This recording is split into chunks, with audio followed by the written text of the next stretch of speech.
अस्सलाम वालेकुम एवरीवन। तो वेलकम है आप सभी का नर्सर्ड एकेडमी में। तो आज का हमारा टॉपिक है LPCB staining, that is lactophenol cotton blue staining. Most commonly जो है यूज्ड टेक्निक होती है, किस लिए? फंगई की जो ऑब्जर्वेशन है, फंगई की जो आइडेंटिफिकेशन है, उसको करने के लिए हम लैक्टोफिनॉल कॉटन ब्लू स्टेनिंग का यूज़ करते हैं। फंगई के स्ट्रक्चर्स कैसे होते हैं, कैसे ये फिजियोलॉजी को चेंज करता है हमारी बॉडी में जाके, कैसे डिजीज कॉज करता है, ये सारी चीज़ें हम पढ़ पाते हैं, ऑब्जर्व कर पाते हैं, आइडेंटिफाई कर पाते हैं with the help of LPCB staining. आपको पता होगा फंगल इन्फेक्शंस हर साल हज़ारों पेशेंट्स को अफेक्ट करते हैं, चाहे मैं छोटी इन्फेक्शंस की बात करूं, छोटे से स्किन इन्फेक्शंस की बात करूं, या फिर लाइफ थ्रेटनिंग सिस्टमिक इन्फेक्शंस जो है वो भी इसमें आते हैं, ये कॉज करता है। ठीक है, तो इन इन्फेक्शंस का सही डायग्नोसिस करने के लिए फंगल मॉर्फोलॉजी को क्लियरली ऑब्जर्व करना बहुत इंपॉर्टेंट है, और यहाँ हमें काम आता है एलपीसीबी स्टेनिंग। ठीक है, एलपीसीबी स्टेनिंग से हम क्या कर पाते हैं? फंगल की सही आइडेंटिफिकेशन कर पाते हैं, इसकी सही से जो है ऑब्जर्वेशन कर पाते हैं। ये जो एलपीसीबी स्टेनिंग का मेथड है, इसका इन्वेंशन फंगई के कॉम्प्लेक्स स्ट्रक्चर्स को आइडेंटिफाई करने के लिए किया गया था, जिसमें फंगल हाइफी, स्पोर्स और कोनिडिया को माइक्रोस्कोप के नीचे जो है क्लियरली देखा जा सकता था। ठीक है, तो इस स्टेन का डिजाइन जो है एक कॉम्बिनेशन होता है केमिकल्स का, जो कि फंगल एलिमेंट्स को कलर करता है और उनके स्ट्रक्चर्स को प्रिजर्व करता है, बट उनको डिस्ट्रॉय नहीं करता। ठीक है, तो this staining highlighted some of the fungal structures like hyphae, spores and conidia, जो कि फंगल स्ट्रक्चर्स होते हैं, उनको हाईलाइट करता है। क्या करता है? हाईलाइट करता है, making them easier to study under the microscope, जिसकी हेल्प से हम उनको माइक्रोस्कोप के नीचे इजीली देख सकते हैं। For microscopic examination of fungal elements, इसको करने के लिए हम क्या करते हैं? इस टेक्निक में लैक्टोफिनॉल कॉटन ब्लू एक सोल्यूशन होता है, जिसका यूज किया जाता है। इसमें क्या करने के लिए? Microscopic examination in fungal elements का हमने अगर माइक्रोस्कोपिक एग्जामिनेशन करना होता है तो इस टेक्निक के थ्रू हम करते हैं, और इस टेक्निक में हम एक सोल्यूशन का यूज करते हैं, that is lactophenol cotton blue staining. ठीक है, sorry, lactophenol cotton blue solution. अब LPCB staining is simple, rapid and effective method for studying fungal morphology. इसका क्या मतलब है?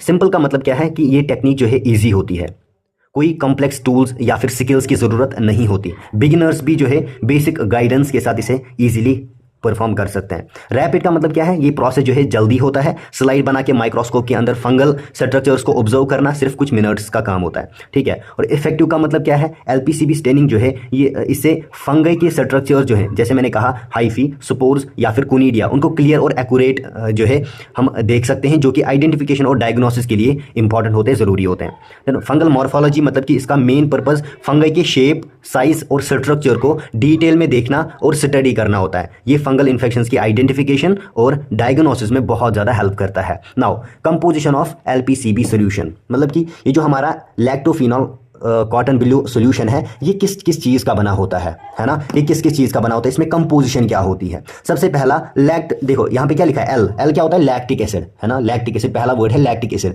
इसमें क्या इसका क्या मतलब है? ये इसकी कंपोजिशन में लैक्टिक एसिड है, तो इसका कुछ तो काम होगा ना। तो क्या काम होता है? सबसे पहले इट प्रिजर्व्स फंगल स्पोर्स। इसका क्या मतलब है? लैक्टिक एसिड जो है फंगल स्पोर्स की स्ट्रक्चर को प्रोटेक्ट करता है, और ये एंश्योर करता है कि स्टेनिंग प्रोसेस के दौरान जब हम स्टेनिंग कर रहे होते हैं तो स्पोर्स डैमेज ना हो और उनका शेप जो है डिस्टॉर्ट ना हो, और by acting as clearing agent. इसका क्या मतलब है? लैक्टिक एसिड जो है सराउंडिंग फंगल टिश्यूज जो होते हैं, है ना, फंगल के जो सराउंडिंग टिश्यूज होते हैं उनको ट्रांसपेरेंट बनाता है, मतलब कि क्लियरिंग इफेक्ट दिखाता है। इससे क्या होगा? इससे बैकग्राउंड ज़्यादा क्लियर होगा, और फंगल स्पोर्स और स्ट्रक्चर जैसे हमारे पास हाइफी हो गया, कोनिडिया हो गया, वो माइक्रोस्कोप के नीचे जो है क्लियरली जो है इजीली दिख जाते हैं। ठीक है, अब दूसरा क्या है?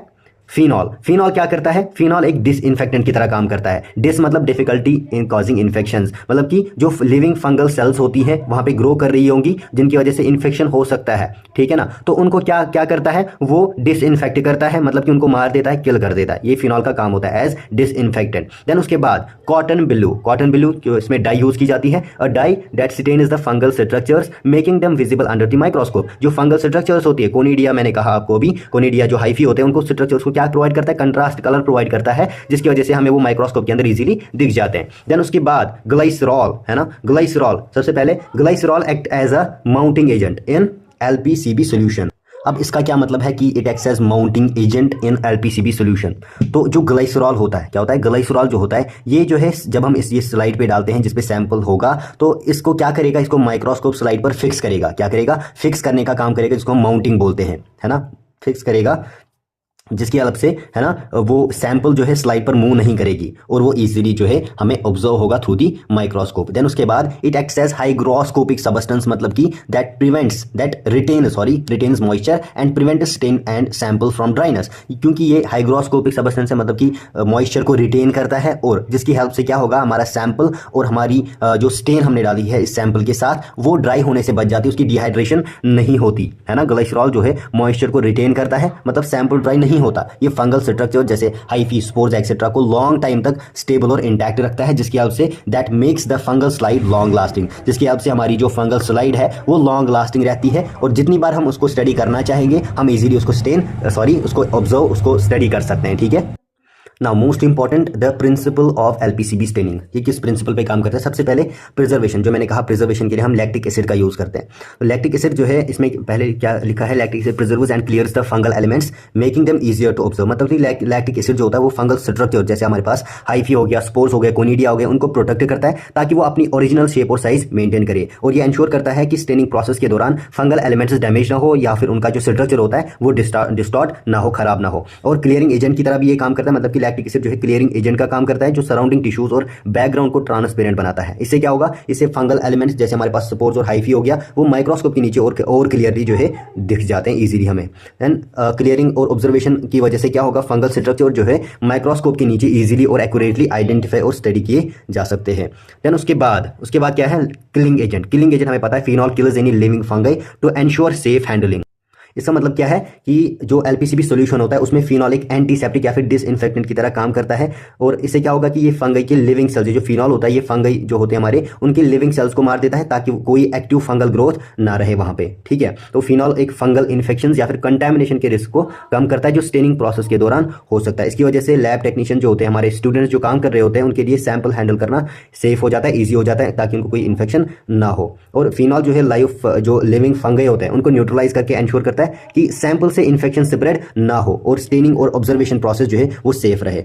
ठीक है। देन उसके बाद स्टेनिंग, ऑब्वियसली इसमें हम क्या करते हैं, cotton blue stand is the fungal structure जो हमारे पास हाइफी, कोनिडिया और स्पोर्स होते हैं, ये जो फंगल स्ट्रक्चर्स होते हैं हमारे पास, इनको स्टेनिंग करने के लिए हम क्या करते हैं, कलर करने के लिए कॉटन ब्लू स्टेन का यूज करते हैं जिसकी हेल्प से हमें कंट्रास्ट मिलता है माइक्रोस्कोपिक ऑब्जर्वेशन के लिए। देन उसके बाद माउंटिंग मीडियम जो मैंने पहले भी बात करी है, माउंट करना, फिक्स करना, कौन यूज करते हैं, glycerol that prevents drying of the sample, sample को ड्राई होने से बचाता है, स्टेन को भी ड्राई होने से बचाता है, जिसकी वजह से हम लॉन्ग लास्टिंग उसकी प्रेपरेशन जो है मेंटेन कर सकते हैं। देन उसके बाद आता है हमारा प्रोसीजर में सबसे पहले क्या चाहिए होता है हमें, मटेरियल और क्या क्या चाहिए, लैक्टोफिनॉल कॉटन ब्लू सॉल्यूशन चाहिए, क्लीन ग्लास स्लाइड चाहिए, उसके ऊपर रखने वाली कवर स्लिप्स चाहिए, इनोकुलेटिंग लूप चाहिए इसको सैंपल को ट्रांसफर करने के लिए या फिर फॉरसेप्स भी ले सकते हो, फंगल कल्चर चाहिए, स्पेस या फिर स्पेसमैन जिसको कह सकते हो, जिसमें आप स्किन स्क्रैपिंग्स भी ला सकते हो, किसी का स्किन जिसमें इन्फेक्टेड होगा वहां से सैंपल लेके आओगे, और लास्ट वाला but not the least microscope भी हमें चाहिए होता है। ठीक है। देन उसके बाद हमें इसके स्टेप्स पढ़ने होते हैं, बहुत इंपॉर्टेंट है, ध्यान से देखना। ठीक है। सबसे पहले क्या करोगे, प्रिपेयर द ग्लास स्लाइड। क्या करोगे, प्रिपेयर द ग्लास स्लाइड। इसमें क्या करोगे, एक क्लीन ग्लास स्लाइड लोगे एंड उस पे एक एलपीसीबी सॉल्यूशन का एक ड्रॉप लोगे, उसके सेंटर पे रखोगे। ठीक है। एलपीसीबी सॉल्यूशन का ड्रॉप लोगे, वो इसके सैंपल के सेंटर पे रखोगे स्लाइड के। ठीक है। क्लीन ग्लास के स्लाइड पे डालोगे। ठीक है। देन उसके बाद collect the fungal sample, use N inoculating needle या फिर फॉरसेप। इनोकुलेटिंग नीडल या फिर फॉरसेप का यूज करके आप क्या करोगे, इसका यूज करके आपने एक सैंपल लोगे, फंगल सैंपल भी लेना है जिसको हमने ऑब्जर्व करना है कि फंगई के स्ट्रक्चर्स को। ठीक है। Pick a small portion of fungal specimen, इस इनोकुलेटिंग लूप का यूज करके या फिर फॉरसेप का यूज करके आप लोगे small portion of fungal specimen. ठीक है। Then place sample in LPCB, जो आपने अब ये सैंपल लिया उसको कहां पे डालोगे, एलपीसीबी स्टेनिंग इस पे सॉल्यूशन पे। Place the fungal sample into the LPCB stain, drop on slide, जो आपने इस पे एक ड्रॉप डाला था, अब इस इनोकुलेटिंग लूप या फिर फॉरसेप का यूज करके जो आपने फंगल ये स्पेसमेन लिया, सैंपल लिया, वो इस पे डालोगे। ठीक है। देन उसके बाद क्या करोगे, ऐड कवर स्लिप। क्या करोगे, add cover slip, gently place the cover slip over the stain and sample. इस आपने अपनी स्टेन भी रखा, आपने स्लाइड पे क्या रखा, स्टेन भी रखा, देन उसके बाद आपने सैंपल भी डाला, अब इस पे कवर स्लिप डालोगे, कवर स्लिप इसके ऊपर रखोगे। ठीक है। देन उसके बाद माइक्रोस्कोपी करोगे, ऑब्जर्व अंडर द माइक्रोस्कोप, मतलब कि माइक्रोस्कोप के अंदर जब इसको देखोगे तो रिजल्ट क्या होगा, आपको फंगल स्ट्रक्चर्स इजीली दिख जाएंगे, और कैसे होंगे वो, डार्क ब्लू कलर में वो दिख जाएंगे। ठीक है। तो हो गया, ये था इसका प्रोसीजर।